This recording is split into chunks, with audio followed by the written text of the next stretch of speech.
Cordial saludo. El día de hoy vamos a presentar nuestra actividad 4, evolución de la política en el marco de la educación inclusiva. Nuestro grupo está conformado por el compañero Elisaúl Polo Flores, la compañera Alejandra Zapata Gil, María Vanessa Aguirre y quien les habla, Lina Milena Sánchez Valencia. Sí, gracias, Lina. Damos inicio entonces hablando sobre cómo ha evolucionado el término de inclusión en la educación. Para esto, entonces, nos trasladamos al 1978 con el informe de Warnock, donde fue la primera vez que se dio a conocer el término de necesidades educativas especiales. Aunque fue un documento británico, marcó el inicio, pues, de una etapa en todo este tema de la educación especial. Como antecedente también seguimos más adelante en el año 1990 con la Declaración Mundial sobre Educación para Todos y el marco de acción de esa misma declaración. El marco de acción para satisfacer las necesidades básicas de aprendizaje. En esta Declaración Mundial sobre educación para todos, se marcó el hito importante del compromiso global para garantizar el acceso universal a la educación básica. En este punto todavía no se hablaba de educación inclusiva como tal, pero entonces fueron los primeros esbozos que se dieron en cuanto a que toda la población tuviese acceso a la educación. En el marco local o nacional, tenemos entonces en el año también 1991 la Constitución Política de Colombia, pues que es nuestra Carta Magna y donde se enmarcan todas las leyes, incluyendo a todas las que tienen que ver con educación y a la parte de inclusión en el campo educativo, que están enmarcadas todas en nuestra Constitución Política de 1991. Seguimos con el primer decenio. Para entrar a trabajar el primer decenio, encontramos entonces a nivel internacional la Declaración de Salamanca. La Declaración de Salamanca fue, digamos que, el congreso más importante que se dio y de ahí partió entonces este importante documento, porque aquí se habló de las necesidades educativas especiales en cuanto a acceso y calidad a la educación. Tuvo lugar en Salamanca, España, del 7 al 10 de julio de 1994. En este punto, el término de necesidades educativas especiales toma demasiada fuerza, partiendo de muchos años antes. Ya toma fuerza, y el enfoque inclusivo que se da en este punto se piensa como integración de los estudiantes con esas necesidades, ambientes escolares que son regulares, pues en ese momento era la terminología que se usaba. Tenemos entonces también a nivel nacional la Ley General de Educación, recordemos que es la Ley 115. En esta ley, aunque en el momento de su expedición quizá no estaban contemplados temas de inclusión como lo vivimos hoy en día, sí refleja todo ese marco normativo para acceso a la educación por parte de todos los niños y niñas colombianos, y también los jóvenes que acceden a la educación superior en Colombia. Como ancla histórica que tenemos en este primer decenio, presentamos el genocidio de Ruanda. Este genocidio de Ruanda fue un intento de exterminio de toda la población tutsi en África por parte del gobierno hegemónico Hutu de Ruanda. Esto representa una segregación social, ya que se muestra cómo se quiere imponer o cómo quiere dominar una clase social, o digamos que un tipo de persona sobre otro. Entonces, en ese genocidio de Ruanda que ocurrió en 1994, se asesinaron aproximadamente al 70% de la población tutsi en África.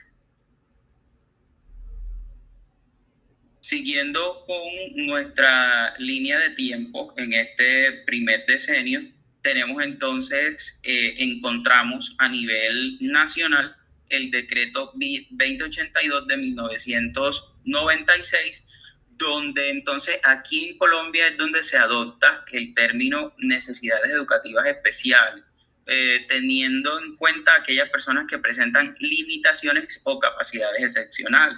Sabemos que hoy en día ya esa terminología no se utiliza, pero entonces en ese momento se hablaba de todos los niños con situación de discapacidad, se hablaba de que eran niños que presentaban limitaciones o aquellos que presentaban de pronto capacidades excepcionales, esa era la terminología que se manejaba. Y en cuanto al término general de inclusión, digamos que todavía en esta época hablábamos de integración, no había modelos como tal de educación inclusiva como se ven hoy en día. Con este decreto 2082 de 1996 le doy paso entonces a mi compañera María, que va a seguir con la explicación de este decenio número 1.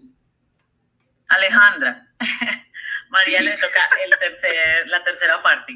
Entonces, bueno, editar. Continuamos entonces con la ley 361 de 1997.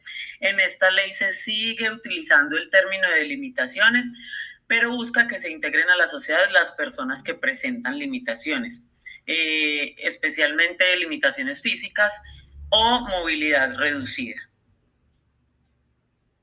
Seguimos entonces, a nivel internacional se dio el foro sobre educación en Dakar, Senegal. En este foro fue el evento con el que se culminó el decenio dedicado a la educación para todos, iniciado en 1990 con la conferencia de Jomtien, que ya lo mencionó el compañero Elisaúl, y como la evaluación de la educación para todos en el año 2000. Bueno, como ancla histórica nosotros tenemos los atentados del 11 de septiembre del 2001, que cambiaron radicalmente las políticas de seguridad internacional y se dieron paso a las campañas militares de Afganistán e Irak. Hay una redefinición de toda esta seguridad global. Bueno, a nivel nacional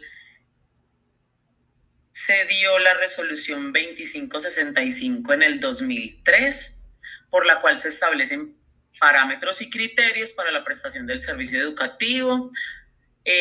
Aquí se empieza a adoptar un nuevo concepto con respecto a las poblaciones con necesidades educativas especiales, que es un gran cambio, pues ya no son personas con limitaciones, sino con necesidades en su educación. Para dar paso al decenio número 2, que sería entonces del 2004 al 2013, a nivel internacional se dieron las Guidelines for Inclusion, Ensuring Access to Education for All, UNESCO 2005. Estos son pautas para la inclusión. Busca inspirar y capacitar tanto a responsables políticos como actores educativos en la adopción de estrategias efectivas para asegurar una educación con calidad para todos los estudiantes que lleguen a nuestras instituciones, pues, o mejor dicho, que vivan en los diferentes países. Listo. Se da entonces en 2006 el índice para la inclusión.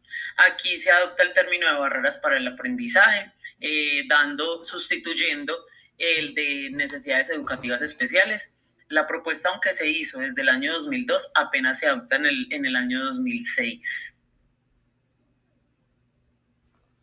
Vamos entonces a escuchar la siguiente ancla histórica de voz de nuestra compañera María Vanessa Aguirre. Bueno, viene la elección del presidente Barack Obama. El presidente fue el primer afrodescendiente que toma este mandato. Esto da pie para que políticamente se cambien algunos derechos y se dé el pie para derechos a la minoría, en este caso a las personas con discapacidad. A nivel nacional tenemos el decreto 366 del 2009. Este decreto adopta el término todavía de personas con discapacidad. Este decreto define los parámetros para elegir a esas personas que van a apoyar a los estudiantes con discapacidad en las escuelas.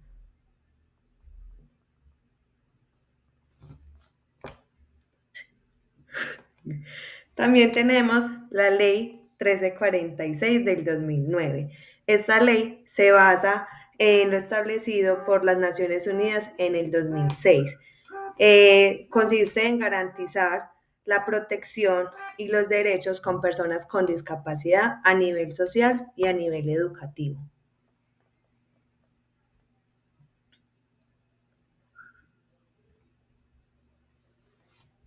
Tenemos la línea política de educación superior inclusiva.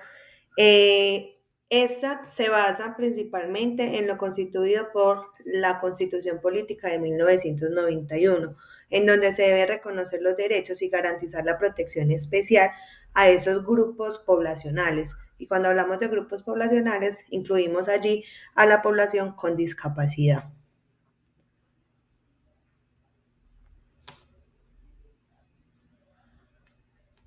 A nivel de Colombia, tenemos también la Ley Estatutaria 1618 del 2013. Esta ley también es conocida como la Ley de Inclusión.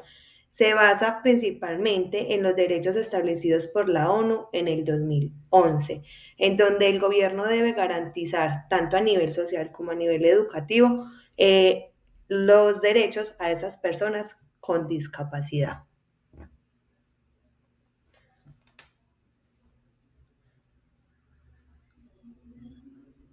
A nivel nacional se presentan los Objetivos de Desarrollo Sostenible. A partir de aquí empezamos también el tercer decenio, en donde se establecen aquí 17 metas directamente relacionadas con la igualdad y el respeto por la diversidad de todas sus formas, incluyendo aquí a las personas con discapacidad.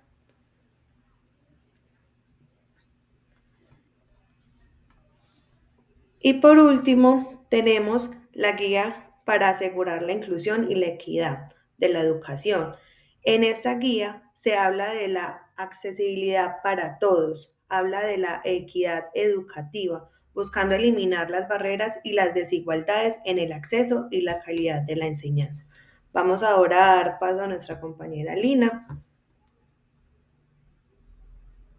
Bueno, muchísimas gracias. Bueno, y dentro de este contexto continuamos con un hito clave, el decreto 1421 del 2017, un documento que marca un antes y un después en la educación inclusiva para personas con discapacidad. Este decreto no solo reconoce las barreras que históricamente han excluido, sino que propone herramientas pedagógicas poderosas como el diseño universal para el aprendizaje DUA y el PIAR, conocido también como Programa Individual de Ajustes Razonables. Luego, en el 2018, surge el Índice de Inclusión para la Educación Superior, una estrategia nacional para derribar barreras y garantizar el acceso equitativo a la educación superior sin limitaciones por razones económicas, sociales o físicas. Este mismo año, en agosto del 2018, se publicaron los lineamientos sobre el enfoque e identidades de género para una política de educación superior inclusiva. Aquí se propone una base conceptual robusta. La educación inclusiva es vista como un proceso, como un reto y como un compromiso ético del Estado frente a la diversidad. Continuamos en febrero del 2020, donde el mundo se detiene. Llega la pandemia COVID-19. Esto nos obliga a repensar en los sistemas educativos. Se evidenció una brecha llamada brecha digital, la desigualdad en el acceso y la necesidad urgente de repensar la inclusión desde lo virtual, desde lo comunitario y desde lo humano. Ese mismo año, en mayo, se dan movimientos sociales y revelaciones sobre la justicia racial. George Floyd y el fortalecimiento del movimiento Black Lives Matter, aunque estos hechos ocurrieron fuera de nuestras fronteras, encendieron una discusión global sobre el racismo estructural y la urgencia de una educación transformadora, crítica y diversa. Bueno, continuamos en Colombia en noviembre del 2021, donde se promulgan los lineamientos para inclusión y la equidad en la educación. Aquí se planteó que la inclusión debe ser entendida desde un enfoque amplio, sin discriminación, con igualdad ante la ley y sobre todo con un reconocimiento explícito de la diversidad étnica y cultural. Finalmente, en junio del 2022 se aprobó la Ley 2216. Esto fue una norma que reconoció la diversidad como una riqueza, no como un obstáculo. Una ley que exigió que el sistema educativo se pudiera adaptar a los estudiantes y no al contrario. Bueno, a lo largo de todo este recorrido nos queda claro que la educación inclusiva en Colombia y en el mundo no es solo una meta educativa, sino una apuesta ética, política y cultural. Las leyes están ahí, los lineamientos también, pero aún nos queda camino por recorrer en la formación docente, en la transformación de las prácticas y sobre todo en el respeto por las diferencias.